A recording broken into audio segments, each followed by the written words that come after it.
Apakah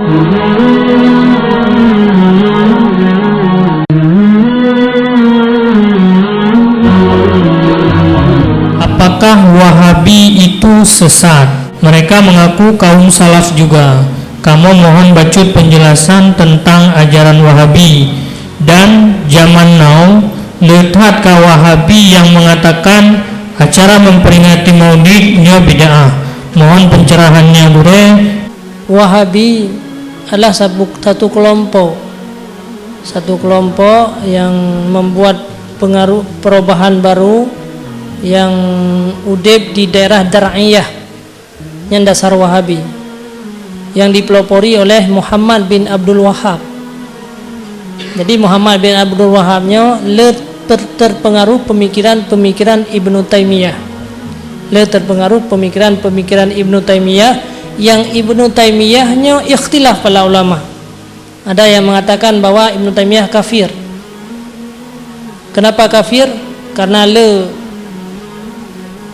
ilmu-ilmu atau pemahaman-pemahaman beliau yang menjurus kepada mujassimah. Ada di antara ulama yang tidak langsung mengkafirkan karena beliau banyak sekali ilmunya, mengatakan bahwa Ibnu Taimiyah itu adalah seorang ulama banyak ilmunya, tapi dalam ilmunya bagaikan laut, tapi dalam laut itu ada bangkai.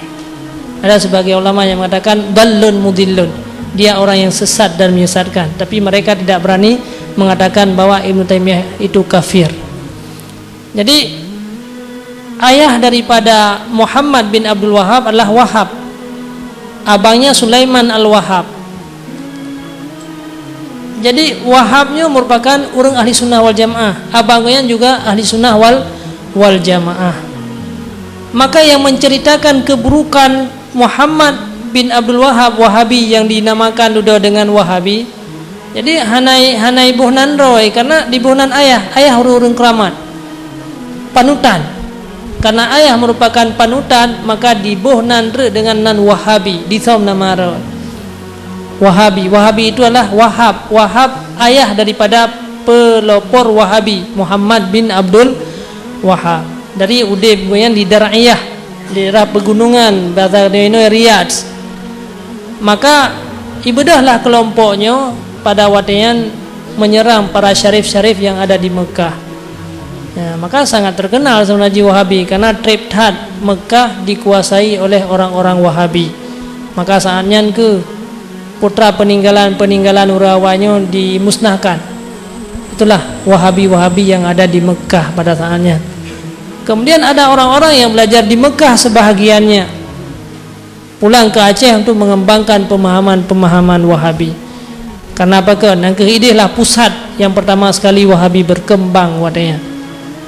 Karena raja wadanya Saud, jadi membutuhkan kepada pemikiran Muhammad, akhirnya terjadilah peperangan dan pembunuhan terhadap para syarif-syarif, para keturunan Rasulullah, Said.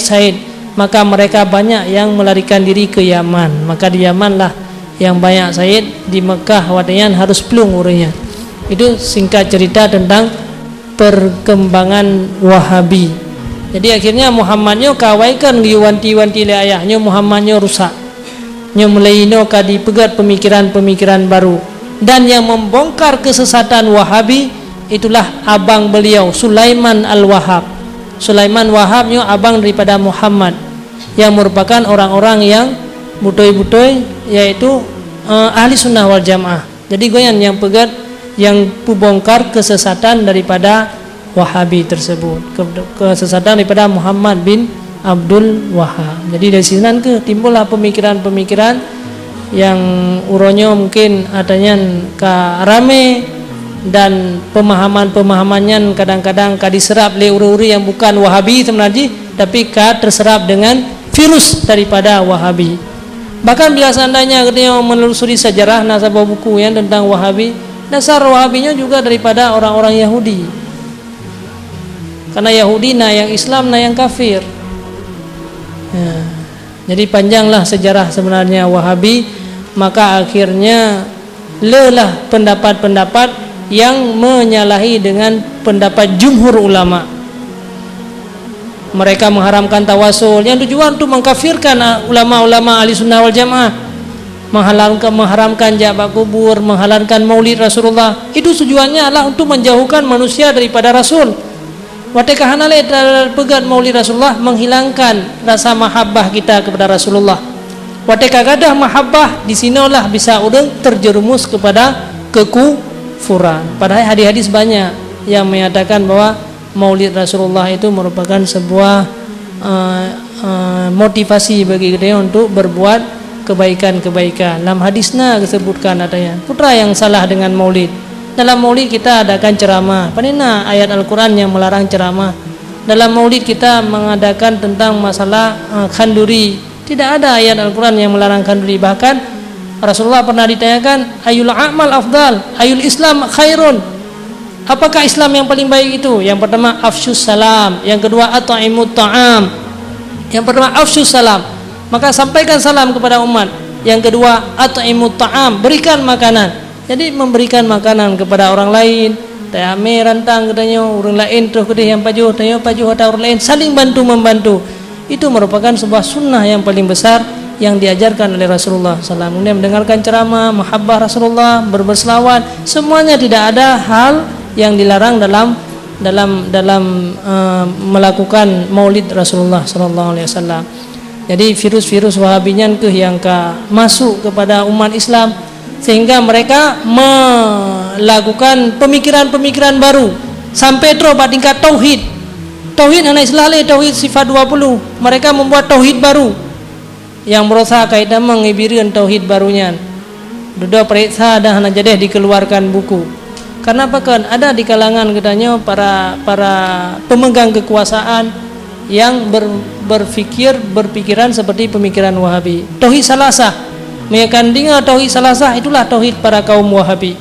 Tauhid asma wa sifat, tauhid rububiyah, tauhid uluhiyah. Noh hana Tuan jelaskan secara panjang lebar adanya. Mengandungi 3 macam tauhid, bukan lagi tauhid akidah Ahlussunnah wal Jamaah, nyan tauhid Wahabi. Tauhid salasah dinamakan. Tujuan ji kupui begat tauhidnya untuk dipekafir orang-orang yang pergi ke kuburan.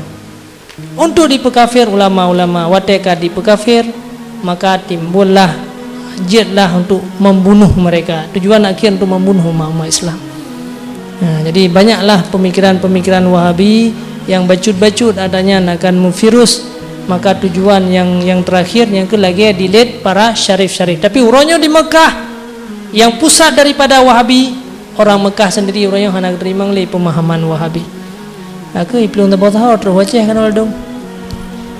Kayaknya kajian lah. Wallahu a'lam bishawab.